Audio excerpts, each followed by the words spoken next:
দোষী এক ব্যক্তিকে টেনে হেঁচড়ে খলিফার দরবারে নিয়ে এসেছেন দুই যুবক। তারা তাদের পিতার হত্যার বিচার চান। এই যুবক আমাদের পিতাকে হত্যা করেছে, আমরা এর বিচার চাই। খলিফা হজরত উমর রাদিয়াল্লাহু তাআলা আনহু সেই ব্যক্তিকে জিজ্ঞেস করলেন যে তার বিপক্ষে করা অভিযোগ সত্য কিনা। অভিযোগ স্বীকার করল সে। তারপর সেই ঘটনার বর্ণনা দিল। অনেক পরিশ্রমের কাজ করে আমি বিশ্রামের জন্য একটি খেজুর গাছের ছায়ায় বসলাম। ক্লান্ত শরীরে অল্প সময়ে ঘুমিয়ে গিয়েছিলাম। ঘুম থেকে উঠে দেখি আমার একমাত্র বাহন উটটি পাশে নেই। খুঁজতে খুঁজতে কিছু দূর গিয়ে পেলাম, তবে তা ছিল মৃত। অভিযোগকারী এই দুই যুবকের বাবাকে আমার মৃত উটের পাশে পেলাম। সে আমার উটকে তার বাগানে প্রবেশের অপরাধে পাথর মেরে হত্যা করেছে। এই কারণে আমি হঠাৎ করে রাগান্বিত হয়ে পড়ি এবং তার সাথে তর্কাতর্কি করতে করতে এক পর্যায়ে মাথায় পাথর দিয়ে আঘাত করে ফেলি। ফলে সে সেইখানেই মারা যায়, যা একেবারে অনাকাঙ্ক্ষিতভাবে ঘটে গেছে। এর জন্য আমি ক্ষমাপ্রার্থী। বাদীরা জানালেন, আমরা এর মৃত্যুদণ্ড চাই। সব শুনে হজরত উমর রাদিয়াল্লাহু তাআলা আনহু অপরাধী যুবককে বললেন, উট হত্যার বদলে তুমি একটা উট দাবি করতে পারতে, কিন্তু তুমি বৃদ্ধকে হত্যা করেছ। হত্যার বদলে হত্যা। এখন তোমাকে মৃত্যুদণ্ড দেয়া হবে। তোমার কোনো শেষ ইচ্ছা থাকলে বলতে পারো। ওই ব্যক্তি বলল, আমার কাছে কিছু ঋণ ও অন্যের রাখা কিছু আমানত আছে। আমাকে যদি কিছুদিন সময় দিতেন, আমি বাড়ি গিয়ে আমানত ও ঋণগুলি পরিশোধ করে আসতাম। খলিফা হজরত উমর রাদিয়াল্লাহু তাআলা আনহু বললেন, তোমাকে এভাবে একা ছেড়ে দিতে পারি না। যদি তোমার পক্ষ থেকে কাউকে জিম্মাদার রেখে যেতে পারো, তবে তোমায় সাময়িক সময়ের জন্য যেতে দিতে পারি। এখানে আমার কেউ নেই যে আমার জিম্মাদার হবে, নিরুপায় হয়ে ওই ব্যক্তি জানাল। এই সময় হঠাৎ মজলিসে উপস্থিত একজন সাহাবী হযরত আবু জার গিফারি রাদিয়াল্লাহু তাআলা আনহু দাঁড়িয়ে বললেন, আমি হব ওই ব্যক্তির জামিনদার, তাকে যেতে দিন। আবু জার গিফারির এই উত্তরে সভায় উপস্থিত সবাই অভতবাক। একে তো অপরিচিত ব্যক্তি, তার উপর হত্যার দণ্ডপ্রাপ্ত আসামি, তার জামিনদার কেন হচ্ছেন আবু জর? খলিফা বললেন, আগামী শুক্রবার জুম্মা পর্যন্ত এই ব্যক্তিকে মুক্তি দেয়া হলো। জুম্মার আগে সে মদিনায় ফেরত না আসলে তার বদলে আবু জরকে মৃত্যুদণ্ড দেয়া হবে। আবু জর যেন সময়মতো জুম্মার প্রস্তুতি নিয়ে মসজিদে নববীতে হাজির হন। খবর শুনে সারা মদিনায় থমথমে অবস্থা। একজন নিষ্পাপ সাহাবী আবু জর গিফারি আজ বিনা দোষে মৃত্যুদণ্ডে দণ্ডিত হবেন।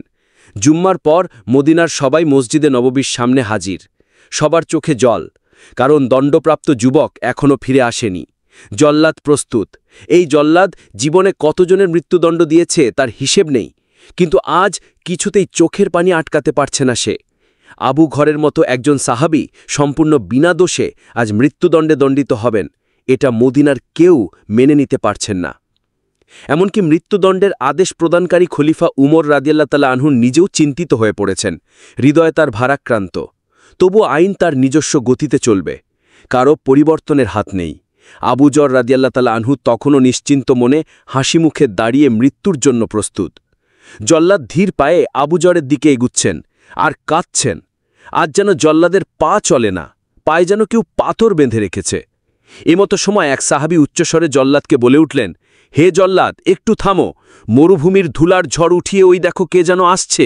হতে পারে ওইটা ওই ব্যক্তির ঘোড়ার পদধূলি, একটু দেখে নাও। ঘোড়াটি কাছে আসলে দেখা যায় সত্যি সেই ব্যক্তি। সে দ্রুত খলিফার সামনে এসে বলল, আমিরুল মুমিনিন, মাফ করবেন। রাস্তায় যদি আমার ঘোড়ায় পায়ে ব্যথা না পেত, তবে যথাসময়ই আসতে পারতাম। বাড়িতে গিয়ে আমি একটুও দেরি করিনি। বাড়ি পৌঁছে গচ্ছিত আমানত ও ঋণ পরিশোধ করি। তারপর বাবা মা ও নববধূর কাছে সব খুলে বলে চিরবিদায় নিয়ে মৃত্যুর প্রস্তুতি নিয়ে মদিনার উদ্দেশ্যে রওনা দেই। এখন আমার জামিনদার ভাইকে ছেড়ে দিন আর আমাকে মৃত্যুদণ্ড দিয়ে পবিত্র করুন, কেননা কিয়ামতের দিন আমি খুনি হিসেবে আল্লাহর সামনে দাঁড়াতে চাই না। আশেপাশের সবাই একেবারেই নীরব। চারিদিকে একদম থমথমে অবস্থা। সবাই হতবাক, কি হতে চলেছে? ওই ব্যক্তির পুনরায় ফিরে আসাটা অবাক করে দিল সবাইকে। খলিফা হজরত উমর রাদিয়াল্লাহু তাআলা আনহু যুবককে বললেন, তুমি জানো তোমাকে মৃত্যুদণ্ড দেয়া হবে, তারপরেও কেন ফিরে এলে? উত্তরে সেই ব্যক্তি বলল, আমি ফিরে এসেছি যাতে কেউ বলতে না পারে এক মুসলমান বিপদে পড়ে অন্য মুসলমান তাকে সাহায্য করতে এগিয়ে এসে নিজেও বিপদে পড়েছিল। এবার হযরত উমর রাদিয়াল্লাহু তাআলা আনহু হযরত আবু জার গিফারিকে জিজ্ঞেস করলেন, আপনি কেন না চেনা সত্ত্বেও ওই ব্যক্তির জামিনদার হলেন? উত্তরে হযরত আবুজার গিফারি বললেন, পরবর্তীতে কেউ যেন বলতে না পারে এক মুসলমান বিপদে পড়েছিল অথচ অন্য কোনো মুসলমান তাকে সাহায্য করতে এগিয়ে আসেনি। এমন কথা শুনে হঠাৎ বৃদ্ধের 2 সন্তানের মাঝে একজন বলে উঠল, হে খলিফা, আপনি তাকে মুক্ত করে দিন, আমরা তার উপর করা অভিযোগ তুলে নিলাম। হযরত উমর রাদিয়াল্লাহু তাআলা আনহু বললেন, কেন তাকে ক্ষমা করে দিচ্ছ? তখন সেই যুবক বলে উঠল, কেউ যেন বলতে না পারে এক মুসলমান অনাকাঙ্ক্ষিত ভুল করে নিজেই স্বীকার করে ক্ষমা চাওয়ার পরেও অন্য মুসলমান তাকে ক্ষমা করেনি।